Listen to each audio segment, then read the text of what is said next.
नाज़रीन, शान TV prime time में इस्तकबाल है। मैं अफरा जबीन। आज की शुरुआत करते हैं मगरबी एशिया में जारी कशीदगी से। ईरान पर ज़बरदस्त मुसल्लत जंग का सिलसिला बदस्तूर जारी है। ईरान के पासदारान इनक़िलाब ने दावा किया है कि इसने साहिल पर अमरीकी यूनिट और दुबई की एक होटल को कामिकाज़ ड्रोन से निशाना बनाया है। IRGC के मुताबिक साहिल पर अमरीकी ड्रोन यूनिट के अलावा दुबई की एक होटल पर भी हमले के लिए कामिकाज़ ड्रोन्स का इस्तेमाल किया गया है।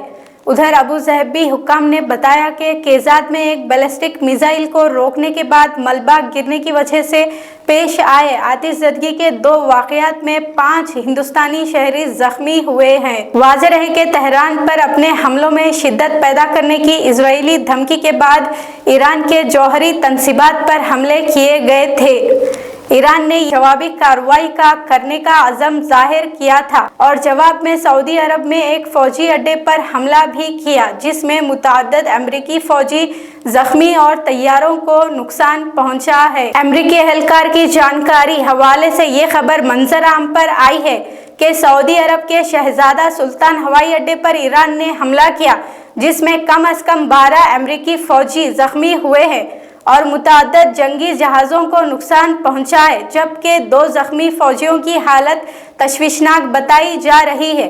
बताया ये भी जा रहा है कि अब तक 18 अमरीकी फ़ौजी मारे गए हैं और 300 से ज़ायद ज़ख्मी हुए हैं। इजराइल ने दावा किया है कि ईरान की हिमायत वाले हौसियों और हिजबुल्लाह ने जनूबी इजराइल पर हमले शुरू कर दिए हैं।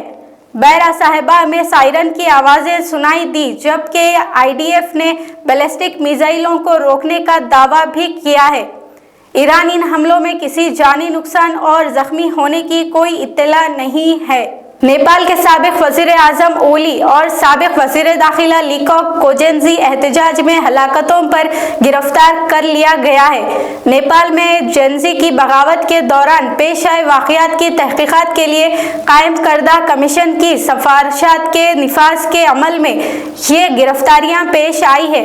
पिछले साल सितंबर में नेपाल में जेंजी एहतजाज के दौरान लापरवाही से मुजाहिरीन को हलाक करने के वाक़यात पेश आए थे। वज़ीर आज़म नरेंद्र मोदी ने मुल्क के तमाम चीफ मिनिस्टरों से वीडियो कॉन्फ्रेंस के जरिए बात की और हालात से निमटने के लिए तैयार रहने का मशवरा दिया। जंगी हालात और इसके असरात पर टीम इंडिया की तरह एक साथ खड़े होने और मुश्किलात से लड़ने का भी वज़ीर आज़म मोदी ने चीफ मिनिस्टरों को मशवरा दिया।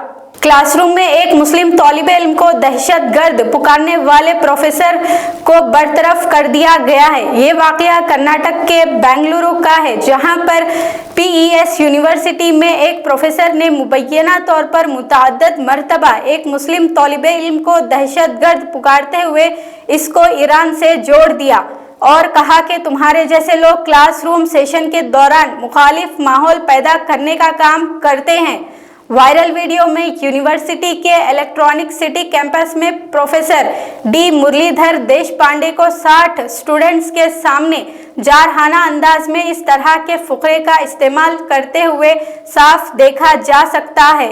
वज़ीर आज़म नरेंद्र मोदी के हाथों नोएडा इंटरनेशनल एयरपोर्ट का इफ्तिताह अमल में आया। वज़ीर आज़म नरेंद्र मोदी ने नोएडा इंटरनेशनल एयरपोर्ट के पहले मरहले का इफ्तिताह हफ्ते के रोज किया।